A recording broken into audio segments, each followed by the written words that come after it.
Cooling నీళ్ళు ఎందుకు తాగొద్దంటే, మన పొట్టలో ఎప్పుడూ శరీర ఉష్ణోగ్రత కంటే కాస్త వేడి ఎక్కువగా ఉంటుంది. ఆ వేడి వల్లనే ఆహారం జీర్ణం అవుతుంది.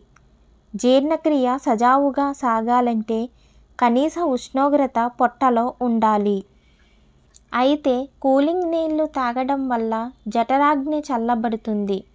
కూలైన పేగులు, నాడులు తిరిగి వేడెక్కడానికి కొంత సమయం తీసుకుంటాయి. ఆహారం అరగడానికి సమయం పడుతుంది. అందువల్ల గ్యాస్ ఏర్పడుతుంది. అంతేకాకుండా చల్లని నీరు తాగడం వల్ల పొట్టలో కొవ్వులు గడ్డకట్టి అరగడానికి టైం పడుతుంది. మరొక విషయం ఏమిటంటే, తిన్న వెంటనే నీళ్లు తాగొద్దు.